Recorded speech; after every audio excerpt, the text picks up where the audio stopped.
I'm delighted to be back here with the Pennsylvania Assistive Technology Foundation.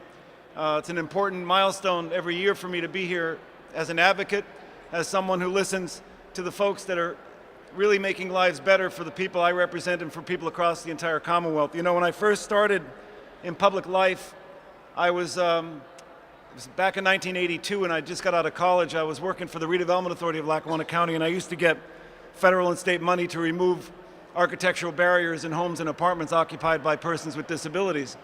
And what PATF does is remove barriers and make life better for the people of Pennsylvania. And these needs could come upon an individual almost unexpected.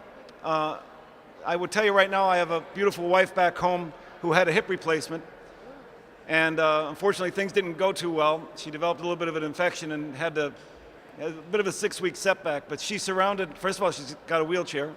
She's got a thing to help her put her socks on. She's got a thing to help grab things. All these little devices to make life like a little more bearable when you just don't have the abilities that you wish you had. So I'm here to just be an advocate for PATF. I'm glad to join my colleagues, Senator Ward and Senator Tartaglione and others who are also advocates in the General Assembly to make sure that we properly fund the activities that are so well leveraged by PATF. The monies are needed so that more Pennsylvanians can learn about PATF and access the low interest and no interest loans that my colleagues talked about. And in addition to respond to federal and state legislation, PATF works with the Department of Labor and Industry and DHS Human Services to provide financial education opportunities for transitioning youth, as well as work with the Treasury Department to implement ABLE, which you heard Senator Tartaglione talk about. You know, I wanted to applaud Senator Baker and Senator Tartaglione for their work on ABLE, Senate Bill 677. We actually will pass it in the Finance Committee tomorrow and make ABLE accounts tax exempt. So that's another thing we're going to do tomorrow. Yeah.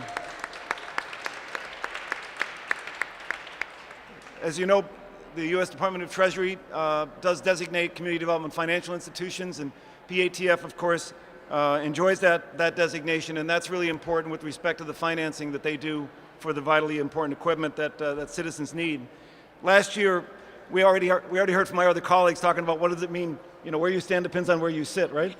So last year, 89 residents of Lackawanna, Luzerne, and Monroe County got information and assistance services from PATF, also closed 19 mini credit building loans and interest for such things as hearing aids, home modifications, seat lift chairs, and tablets. And they closed 3 low-interest loans guaranteed by PATF for hearing aids and vehicles, 12 low-interest loans that PATF brought down the interest rate for hearing aids, home modifications, adaptive vehicles, and a stair lift valued at $51,000 plus. Since 2002, PATF has extended more than $35 million in low-interest or no-interest microloans to over 3,000 Pennsylvanians. Ladies and gentlemen, how about a hand?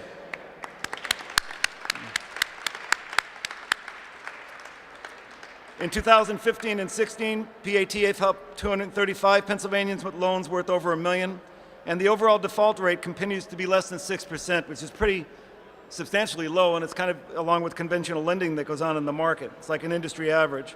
But it's very, very important that we understand the work that PATF does and the lives that they touch. In fiscal year 16, PATF helped 914 Pennsylvanians, serving and providing about funding resources, including home and community-based waiver programs, OVR services that you heard Senator Ward talk about, and small grant program for the Variety Club, MS Society, Lions Club.